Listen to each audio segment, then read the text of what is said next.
बच्चों, आपके अपने YouTube चैनल एडवांस मैथ में आपका स्वागत है। और आज हम बात करेंगे कक्षा 10 की प्रश्नवाली 2 बहुपद 2.2 शून्यक ज्ञात करो और शून्यक और गुणांकों के बीच संबंध स्थापित करो। देखिए, इसके सवाल में आपको समझाता हूँ। सवाल नंबर पहला, x² - 2x -8 बराबर 0। चूंकि ये द्विघात समीकरण है, यहाँ x के ऊपर जो चरराशि x है उसके ऊपर बड़ी से बड़ी घात 2 है, इसलिए द्विघात समीकरण है। इसका गुणनखंड करके इस सवाल को किया जाएगा। तो देखिए, गुणनखंड कैसे करते हैं मैं थोड़ा सा समझाता हूँ आपको।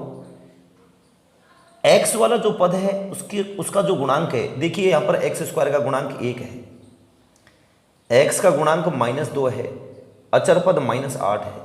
तो हम गुणनखंड बीच की संख्या का करते हैं। ये जो -2 है इसको 2 हिस्सों में तोड़ते हैं। गुणनखंड में हमेशा 2 हिस्सों में ही टूटता है और इस तरह से तोड़ते हैं कि जोड़ने के बाद वापस -2 आ जाना चाहिए और गुणा करने के बाद इन बची कुची ये दो संख्या है, इसके अलावा इनका गुणा कितना आता है, 1 गुणा -8, यानी कि -8 आना चाहिए।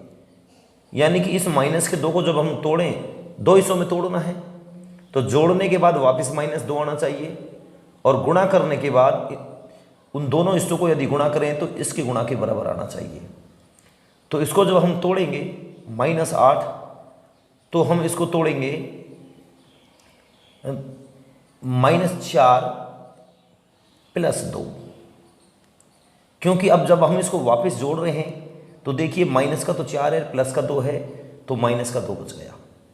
और इन दोनों को यदि हम गुणा करें, -4 गुणा 2 करते हैं तो देखिए कितना आता है, -8 ही आता है, जो इसके बराबर आ रहा है। चूंकि -2 के साथ x लग रहा है तो हम -2 सारी संख्याओं के साथ x लगा देंगे, -4 के साथ भी x लगा देंगे और ये 2 के साथ भी x लगा देंगे। अब -2x को हमने तोड़ लिया है, ये तो है x² ऊपर वाली संख्या, और -2x को हमने तोड़ा है -4x और प्लस के 2x में। इसको 2 हिस्सों में तोड़ लिया है, x² को हमने लिख लिया, इसको 2 हिस्सों में तोड़ा है जिसको लिख लिया, आगे -8 है। चूंकि हमें शून्य की ज्ञात करना है इसलिए हम इस समीकरण को शून्य के बराबर रखते हुए चलेंगे। इन दोनों को देखो, इन दोनों को देखो,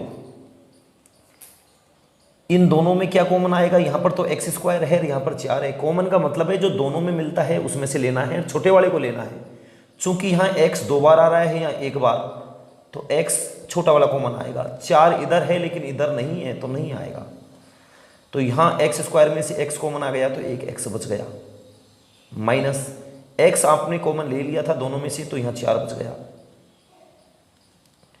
प्लस यहाँ 2 है, यहाँ 8 है। 2 का भाग 2 में भी जाता है, 2 का भाग 8 में भी जाता है, तो 2 कॉमन आ गया। x नहीं आ सकता क्योंकि x इधर है, इधर नहीं है, दोनों में होना चाहिए। 2 कॉमन आ गया तो यहाँ x बचा, और 2 का पहाड़ा बोलते हैं तो इसमें से भी तो कॉमन लिया है, तो 2 चौका 8 बराबर 0 बच गया। कोष्ठक की संख्याएं यदि बराबर हैं तो आपका गुणनखंड सही है। चूंकि हमारी कोष्ठक की संख्याएं बराबर है, एक संख्या तो ये रही, एक ये रही, बीच में प्लस का चिन्ह है, इसमें x - 4 और x - 4 फिर दोनों में आ रहा है, ये कॉमन आ जाएगा, तो x - 4 फिर कॉमन आ गया दोनों में। तो इधर तो बचा है केवल x, क्योंकि x - 4 तो कॉमन आ गया, इधर भी आ गया कॉमन, तो केवल इधर प्लस का 2 बचा है, बराबर 0। दोनों को अलग अलग 0 कर देंगे, x - 4 को अलग 0 कर लेंगे और x + 2 को अलग 0 कर लेंगे। माइनस का 4 इधर जाएगा तो ये प्लस का 4 हो गया, और प्लस का 2 इधर जाएगा तो ये माइनस का 2 हो गया। चूँकि हमने इसका गुणनखंड करने के बाद में 2 शून्यक निकाल लिए हैं, एक तो ये रहा और एक ये रहा। इनको शून्यक इसलिए कहा जाता है, जैसे यदि x = 4 में वापस इसी समीकरण में रख दूंगा ना, यहाँ और यहाँ x की जगह, तो ये शून्य हो जाएगी समीकरण। ऐसे ही x - 2 को रख दूंगा तो शून्य हो जाएगी।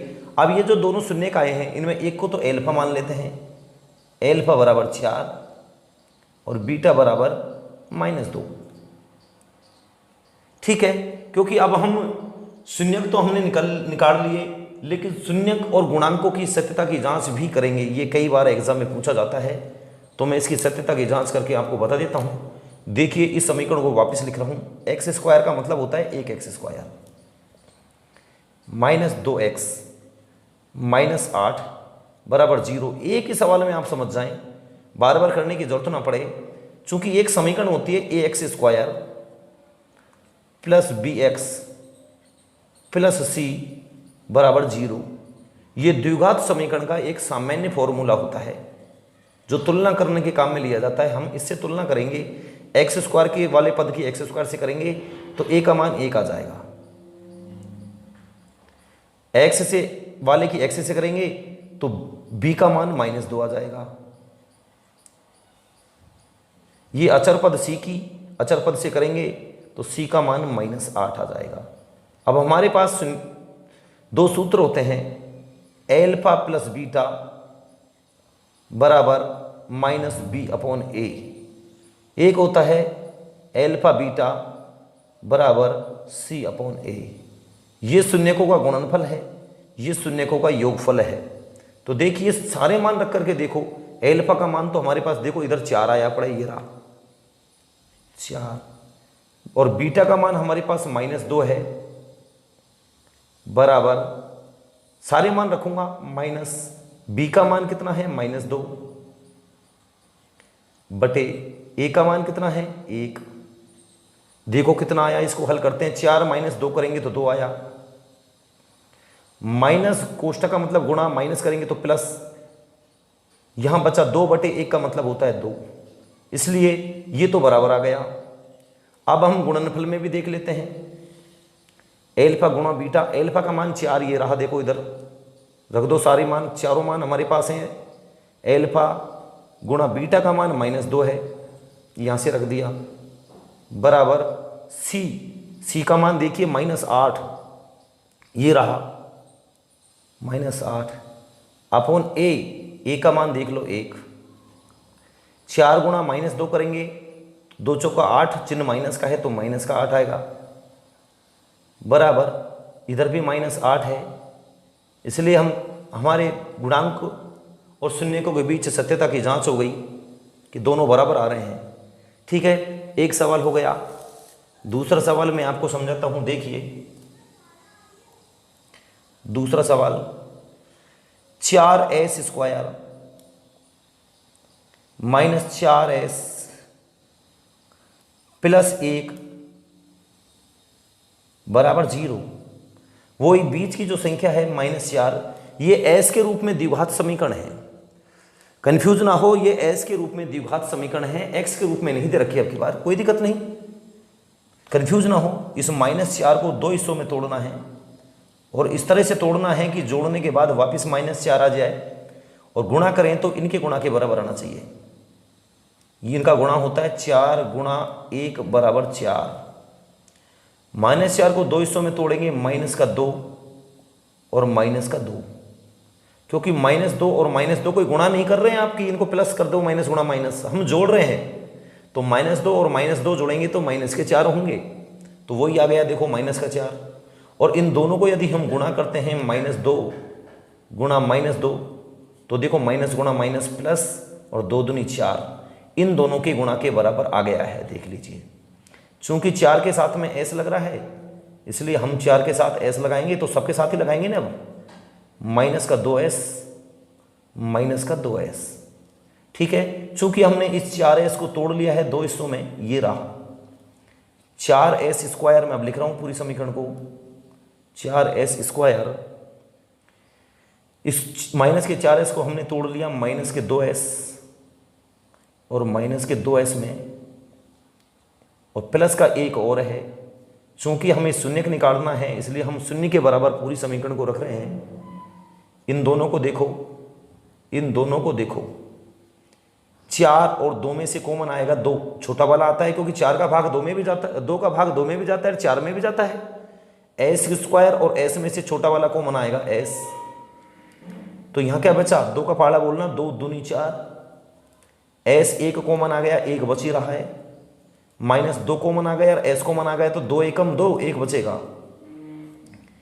ये जब माइनस का चिन्ह सामने आ जाता है दूसरी तरफ, तो हम माइनस को पहले कॉमन लेते हैं। माइनस कॉमन लेने का मतलब है कि ये माइनस की जो संख्या थी अब प्लस की हो गई, और ये प्लस की जो संख्या है वो माइनस की हो गई।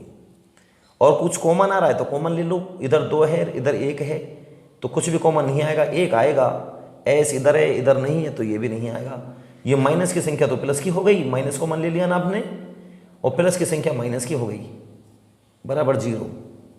ठीक है, इस तरह से आप इस सवाल को कर पाएंगे। वीडियो लंबी हो सकती है लेकिन आप छोड़ करके ना जाएं, हमारे साथ बने रहें।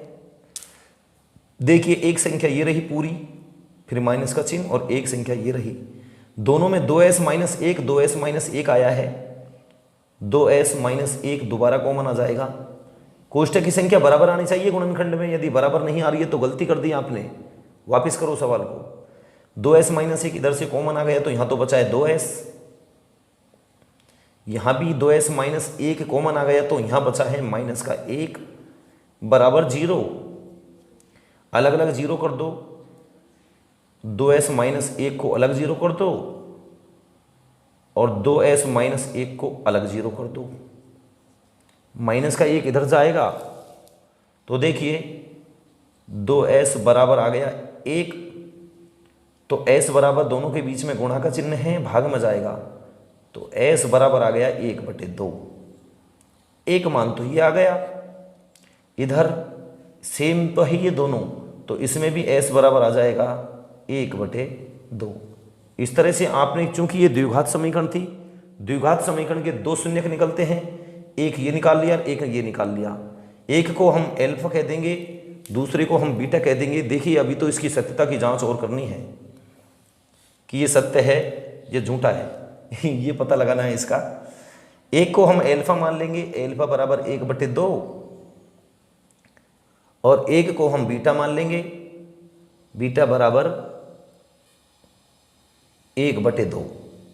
ठीक है, समीकरण कौन सी है हमारी? 4s² - 4s + 1 बराबर 0। आप डायरेक्ट भी लिख सकते हैं, ये मान a का होता है, कोई ज़रूर नहीं है आप सामान्य फॉर्मूला लिखें, a बराबर 4, ये b का होता है, b बराबर -4 और c बराबर 1। इस तरह लिख सकते हो आप। अब देखिए 2 मान निकालने हैं हमको, एक तो एल्फा प्लस बीटा शून्यकों का योगफल, और एक हमें निकालना है एल्फा गुणा बीटा। सूत्र याद होना चाहिए, एल्फा प्लस बीटा बराबर होता है -b/a, और एल्फा बीटा बराबर होता है c/a। चूंकि हमारे पास सारे मान हैं, एल्फा का भी है, बीटा का भी है, a का भी है, b का भी है, c का भी है, सारे मान रख दो। एल्फा का मान तो ये रहा 1/2, प्लस बीटा का मान भी रख दो 1/2 बराबर माइनस b का मान कितना है -4, ये रहा ना, अपन a का मान कितना है 4। चूंकि आधा प्लस आधा, चाहे आप लघुत्तम ले लो, ऐसे ना कर पाओ तो घबराने की कोई जरूरत नहीं है, हम आपके साथ हैं, घबराइए बिल्कुल नहीं। 2 से 2 कट जाएगा तो 1 बचा, 2 से 2 कट गया तो 1 बचा, माइनस माइनस प्लस हो गया तो 4/4, 1 और 1 2, और 2 नीचे भी 2 है, बराबर 4/4। समझ में आ गया? 2 एकम 2, 2 एकम 2, 4 एकम 4, 4 एकम 4, यानी कि 1 बराबर 1 आ रहा है दोनों तरफ, 1 बराबर 1 आ रहा है। इसका मतलब इधर तो सत्यता की जांच हो गई, दोनों बराबर आ रहे हैं। इधर देखते हैं एल्फा गुणा बीटा, चूंकि एल्फा का मान 1/2 है, ऊपर से रख लो मान, देखना ही तो है। बीटा का मान 1/2 बराबर c/a, c का मान 1 अपन a का मान कितना है 4। 1 गुणा 1 करेंगे, अंश अंश की संख्याओं को गुणा कर लो, 1 एकम 1 और 2 दूनी 4 बराबर 1/4। दोनों बराबर आ रहे हैं, इधर की संख्या और इधर की संख्या हमने जब देखी है तो दोनों बराबर आ रहे हैं। इसका मतलब इन दोनों की सत्यता की जांच हो गई। मैं एक सवाल उसके शून्यकों की जांच करके नहीं बताऊंगा, सीधा मैं आपको एक सवाल बताऊंगा, शून्यकों की जांच आप कर लें, क्योंकि गुणनखंड बहुत इंपॉर्टेंट है, इसलिए मैं उसका गुणनखंड करके बता रहा हूं। एक ऐसा गुणनखंड है, देखिए यह है 4u² प्लस 8u। मैं इसके दो शून्यक निकालूंगा क्योंकि यह द्विघात समीकरण है लेकिन u में है। यहां 4 है, यहां 8 है। यह एक ऐसी संख्या है जिसमें अचर पद नहीं है। चूंकि ये u में द्विघात समीकरण है इसलिए इसमें अचर पद वाला पद गायब है। अब इसका गुणनखंड कैसे किया जाता है ये देखिए। ये 4 है, ये 8 है। 4 का पाड़ा बोलते हैं तो 4 भी आता है, 8 भी आता है, यानी कि 4 का भाग दोनों में जाता है तो 4 कॉमन आ गया। एक तो u² और u में से छोटा वाला कॉमन आता है तो u आ गया। इधर क्या बचा, 4 तो कॉमन आ गया, u ले लिया, एक u और बच रहा है। 4 एकम 4, 4 दूनी 8, तो 2 बचा। u तो ले लिया अपने कॉमन दोनों में से, बराबर 0। दोनों को अलग अलग 0 करो, 4u को बराबर 0, u प्लस 2 इसको अलग 0। 4 और u के बीच में चूंकि गुणा का चिन्ह है इसलिए भाग में आ जाएगा, u बराबर 0/4 और प्लस का 2 इधर जाएगा तो ये माइनस का 2 हो जाएगा। 0 में जब 4 का भाग देते हैं तो u बराबर हमारा 0 आ गया और u बराबर -2 आ गया।